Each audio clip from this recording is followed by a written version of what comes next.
So guys, this video is going to be completely on deal sourcing and why deal sourcing is an absolutely unbelievable strategy that everyone should be doing. Whether you're an experienced developer or you're starting out, deal sourcing for the price that it costs to become compliant is crazy, really, in the grand scheme of things, because you can earn anything from £3,000 to £20,000 a deal. Obviously, £20,000 a deal is land and big deals. But I mean, for a simple rent-to-rent deal, if you can get a landlord or an agent on board for a rent-to-rent, someone will pay you £3,000 for that one deal, just by having some conversations. Same as when you're selling buy, refurbish, finance deals or flip deals. £5,000 is my sourcing fee for a deal like that, or buy to let. £5,000 for what you do, and for what £5,000 is or means to you now is probably, to earn £5,000 in your job, you're probably thinking, well, I need to work, 4 weeks, 6 weeks, 8 weeks, when you can literally earn this within 3, 4, 5 hours work. View the property, discuss with the agent, find an investor. Simple, but it's all about positioning yourself and knowing how to do this, right? So why should you listen to me? I'm just a jumped up little Welsh boy shouting at you, right? So why listen to me? I've sourced over £250,000 worth of deals to investors, built a £3 million portfolio in 3 years, generated over 750k from Airbnb, and made over 420k selling properties, buying and selling, right? Been in the industry for 7 years now, raised finance, raised over £1 million, got into deals, bought deals, kept deals, run them as Airbnbs, single lets, HMOs, although I've only got 2 HMOs. So I've done a little bit, okay? This is just some proof from Airbnbs that we've been paid £1,000, £1,700, £900, £1,000, £3,000, £9,000. And then we've got some flipping stuff, 30k profit on a flip. That was a deal I sourced. Another deal sourced 4k, 3,800, 4, 3, 2, 3. This is a flip that I done cash. Sourcing fee, sourcing fee, sourcing fee. So I could sit here for ages and go through all the shit, right? But that's just proof for you, okay? So going back to deal sourcing, why be a deal sourcer? When you learn to become a deal sourcer, it's something that you will have for life. It's a lifelong skill and for your own development as well, right? Because if you're in a position now where you're starting out and you haven't got that 100k or that 50k to get into deals, then you can start selling deals to then build that money. And what will happen is when you build the credibility of selling deals to investors, they now trust you to be able to give you money. Give you money so you can get into joint ventures to sell properties or keep properties. Something that I've done really well is I've sourced deals to investors, and then the second or third deal said, look, if you want to work with me now, we're going to have to work on a JV basis where we're going to flip some properties. Okay, perfect. That suits me. But it all comes from deal sourcing, building the credibility when you're doing deal sourcing, right? So why become a deal sourcer? As I mentioned, you get paid really good money, £3,000, £5,000, £10,000 for a deal. Low barrier to entry, cost you £500, £1,500 to get compliant to do this. Nothing in the grand scheme of things, right?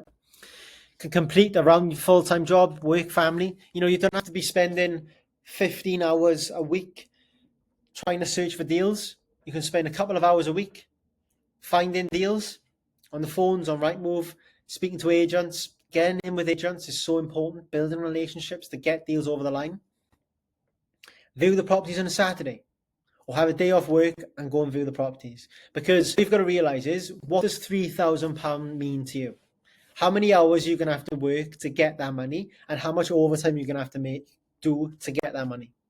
If you could spend one day, sacrifice one day of work to be able to go and view properties to potentially make £3,000, you got to make time here, right, guys? But, it can be done around your work as well. When you have a day off, or can you go on a Saturday morning? Can someone look after the kids? You've got to try and, be proactive and not use time as an excuse, okay? So, first of all, you need to understand what deals you're going to sell, right? Now, when I first started, I was just selling buy, refurbish, refinance deals. And it took me 9 months to sell my first deal. 9 months of banging my head against the wall, going to viewings, building relationships, speaking to estate agents, speaking to investors, trying to find investors, be around investors. So this isn't going to be, happen within 3 months, right? But you need to understand what deals you're going to be selling. You're going to be selling rent-to-rent deals. You're going to be selling flip deals, buy, refurbish, finance deals. You need to kind of pick one or pick two and kind of move towards them. If you're starting out, simple properties first. 2-3 bedroom properties that are going to be flips. Don't worry about, buy, refurbish, finance deals to start. Sell a couple of flip deals and then move on to the buy, refurbish, finance. Or start selling rent-to-rent deals. Rent-to-rent deals are easier to sell because there's not as much money involved. With buy, refurbish, finance and flips, you need to go through the process of understanding how to find end values, what can you offer on the property, renovation costs, other fees, stamp duty, legal fees, and is the investor going to be using bridging and going to be using full cash? So there's a few things you need to understand here, right? Similar situation with rent-to-rent. What's the rent going to be? What's the outgoings going to be? Council tax, Wi-Fi. What's the cleaning fees potentially going to be? How much is the property going to generate every single month? So understanding what deals you're going to source first is crucial. But having an idea of them all is so important because any deal could fall on your lap. You're building a relationship with estate agents. Any of these types can land on your lap, right? So you need to have them in your toolbox to be able to go, right, this is a rent-to-rent deal I'm going to sell, or this is a flip deal I'm going to sell. Okay? Know where to find deals. So estate agents, when you're starting out, best place, easiest place to start, right? Everyone talks about direct to vendor leads and getting direct to vendor. Yeah, it's very important, right? But building relationships with estate agents first is for me the most important because they are the ones that can bring you 5, 6, 7, 8, 9, 10, 15 properties. So having them on side is so important. Now, if you're going to do the direct to vendor marketing and stuff like that, and you're willing to leaflet every day, deliver 1,000 letters saying that you're going to buy their house and maybe get one reply, well done. I've done it myself. I've walked the streets of Swansea. I don't know if any of you watching have seen any of my leaflets. I used to spend like 6 hours a day walking around leafleting. A lot of people will tell me to F off and that sort of thing as well. But I think when I done it, I had a bit of success. I think I had 1 or 2 deals, but I delivered a lot of letters. So what you'll find is when you start doing these deals and selling these deals consistently and you start promoting yourself on social media and people start understanding what you're doing, then that's when the direct vendor leads come to. They come to you because people are wanting to work with you because you're doing such a good service and you're showing the world what you're doing, right? So estate agents are a massive place to start here.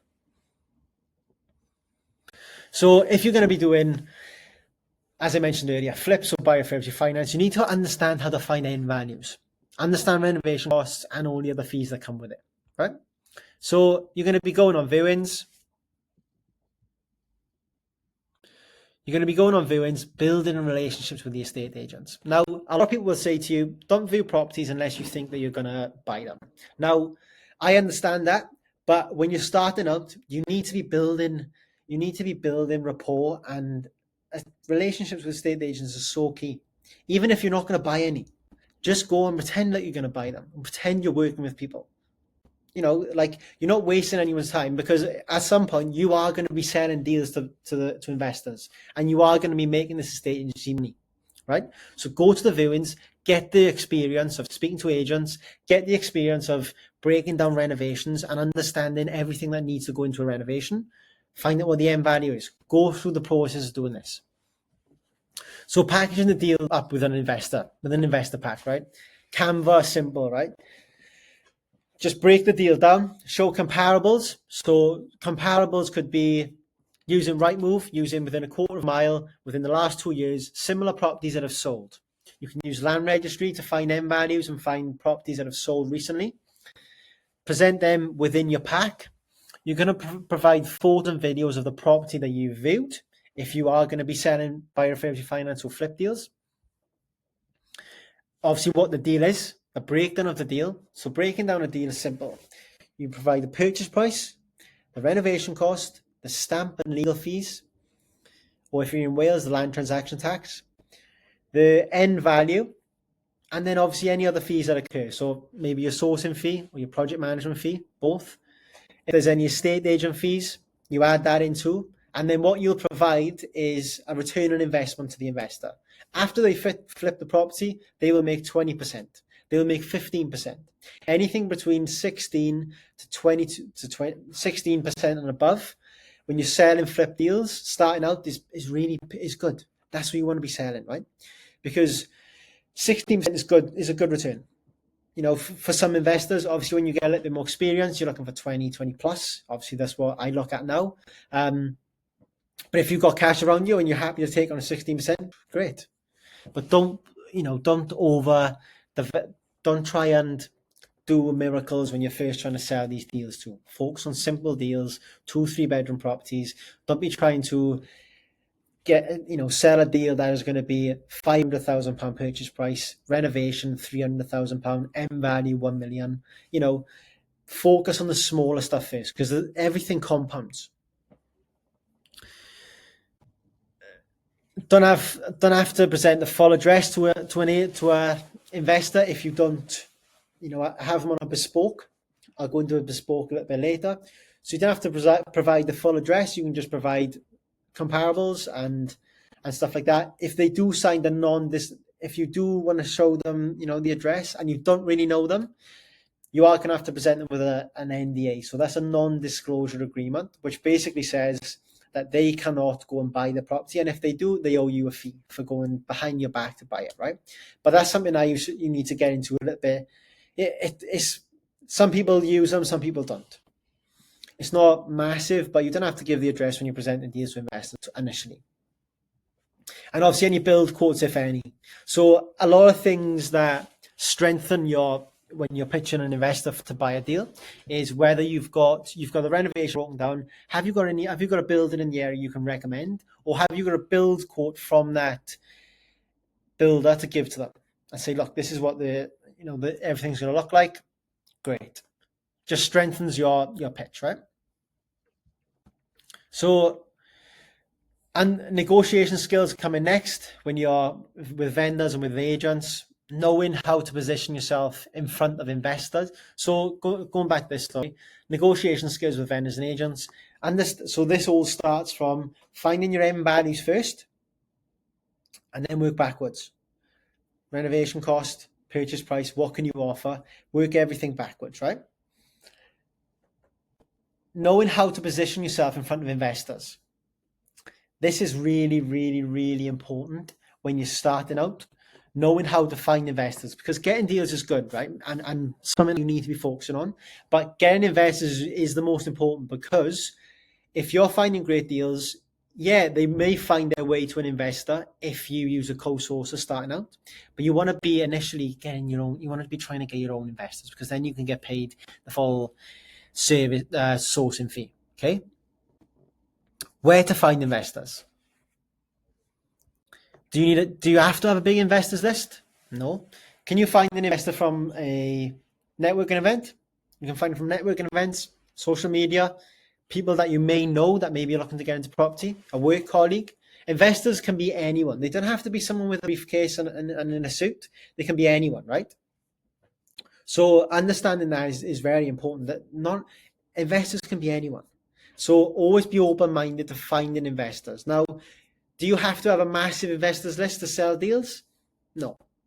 Because when you get the right investors on side, the way that I've always operated, apart from my first 2 deals where I sold them for £3,000 each, I've always worked on a bespoke agreement, right? So this is where you will get an investor on board, and the investor will have a criteria. So now you can work to this criteria. They will typically pay you £250, £500 up front for you to go and find them a deal. So then the pros of this, You're not worrying about finding an investor when the offer gets accepted because you already have an investor there who showed you proof of funds, proof of address. They're serious, right? Investors already paid and they're serious, as I just said. You're working towards criteria instead of just finding a deal. So you're not just finding a flip deal that's going to be 20%. You're now working with an investor on a bespoke level where they're going, right, I'm happy with 17% return on investment. Suddenly you present them a deal with an 18% return and they go, flipping heck, thank you very much. That's awesome. So first of all, trying to find your investors, are you using social media? Are you happy to go on social media and start posting about what you're doing, documenting your journey? When you're documenting what you're doing, you'll be very, very surprised with people that are around you that are going to go, oh, what's this you're doing now then? Oh, you're getting into property, are you? Oh, well, I got £50,000. What shall I do with £50,000? Do you want to find me a deal? Maybe. Or do you want to try and joint venture with me now? When you start putting yourself out there and you're showing everyone what you're doing, doors will start opening that you never thought of before. And people around you have money that you can't see. They're not telling you, right? They got it in a savings account, they're in a ISA. Get it into property, you can earn much better returns. Okay? Over to co-sourcing. So if you're starting out, you may want to start co-sourcing. So you may want to start finding deals. You may want to, come and work with me after this and say, right, Jordan, I'm going to start finding rent-to-rent deals. I want to sell them to your investors. Because I never used to have a massive investors list when I was starting. Now I've got people queuing up waiting for deals. Buy refurbished finance deals, flip deals, rent-to-rent deals. Because I've been spending time in my social media and promoting myself and showing everyone what I'm doing, now I've got investors that are coming to me wanting deals. So this is a great place to start co-sourcing because you can use other people's investors, right? To start out to build the credibility. The cons are this, and there is cons because I've co-sourced with people before, and you're not in control of the investor and everything like that, right? So you have no really say in your fee. A lot of people will say, yes, 50-50. We sell a deal for £3,000. You've brought the deal. I'll bring the investor £1,500 each. But what some people would say to you is, oh no, this is going to be a 60-40 split because I'm bringing the investor. So you don't really have a lot of a say in your fee, right? Again, you're relying on someone else to sell your deals. So you're building relationships with estate agents and you're relying on someone else to go, yeah, they'll have this deal or do you know what, they're going to pull out now. The co-source is not going to care because they don't have the relationship with the estate agent or the landlord like you do. So starting out, this can be great. You can lean on someone else's investor list, sell deals with them. But then you want to be looking to build credibility and get your own. Again, as I said, co-sourcer has no relationship with the agent, so they don't care if the deal doesn't go through, right? Because they just find someone else for their investor then.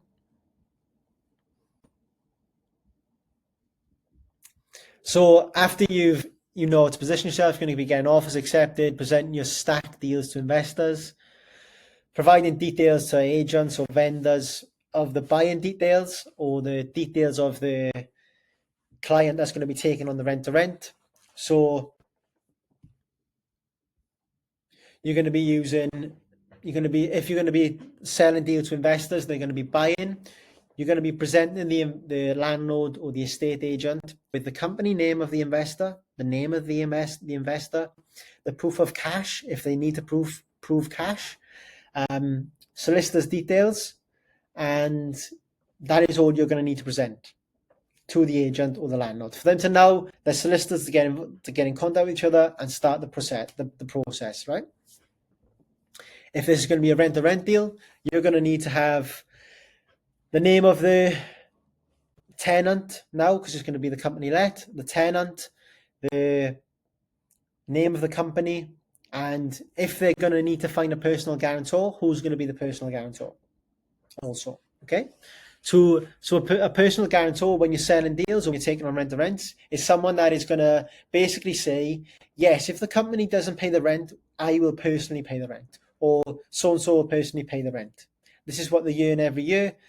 We're happy to be personal guarantees or guarantors, okay? So getting paid your sourcing fee by an investor. How does this work? So there's three options. You can either get paid when the offer is accepted. So this is right at the start. So you've agreed with the agent, yeah, it's going to be £150,000. Okay, great. You now get a sourcing fee straight away from your investor, £3,000, boom. £5,000, boom. Or you can get paid on completion of the purchase. So this may mean that you're waiting 4 weeks if it's going to auction, or you may be waiting 12 months or 12 weeks or 16 weeks or 20 weeks because it's taking longer to go through the conveyancing. And what a lot of people do is have half now and half on completion. So they take half of the sourcing fee now. So for all the work that you've put in now, they're taking half, and then you'll have the other half on completion. That's something that I've done quite often, is take half when I get the offer accepted and half when it's completed. Another way I've done it is full sourcing fee up front, and then when we start the renovation, because I'm going to project manage the renovation as well. Now, this is something that you can also look at if you're looking to become a deal sourcer and flips and project BRRRs. Are you going to offer project management, or are you just going to pass it straight to the builder, pass the investor straight to the builder for a fee? If you're going to be a project manager, you obviously need to understand renovations very well. You need to be connected with trade people in the game. You need to know what you're going to charge. You need to know how to break down a renovation cost. Okay. And what typically happens when you break down a renovation cost and you present it to an investor, if the renovation cost is £40,000, you will typically have your sourcing fee of say £5,000, and then you will charge 10% of whatever the renovation is going to be. And that will be your fee for project managing. So you're getting into a deal now that's going to, pay you £9,000. Really good, right? But these are three options that you can use. All depends on how you want to work with the investor. But I prefer to get some money in the bank just to make sure you've been looked after, and for all the work that you've put in, you have been rewarded partially. Okay. As you mentioned here, will you be offering project management? Will you be offering project management, or will the investor carry out the refurb? They may carry out the refurb themselves, and they may go, thank you for the deal. I've got a team in this area. We're going to now go and do it. Okay, great. Just a sourcing fee. And then, yeah, of course, buyer will go through the conveyancing, complete the purchase. And something that I've always done with my investors, and something that everyone should be doing, is always staying in contact with the investors, understanding and asking how, just caring about, being a genuine person, caring about how the deal's gone. Has it gone exactly the way that I've told you? Yes, great. Thank you. Would you leave a testimonial for me now then? Yeah, of course. Or you sourced me this awesome deal, leave a testimonial. So now you can start pushing your social media. I sold a great deal to X. He made £40,000. Or I sold a great rent to so-and-so. He's now making £1,500 a month. So this compounds over time. When you're selling deals, you get more reputable, you get more testimonials, it starts growing, right? So always stay in contact with your investors and just be a genuine person. So this is how you're going to go through the process of sourcing deals, guys. If this is something that you'd like to have help with, please reach out to me. It would be great to have a conversation with you, and yeah, hopefully get you earning money alongside your job to hopefully move on to being a full-time deal sourcer. Thanks for listening, guys. Don't forget to like, subscribe, because I've got so many more videos coming for you.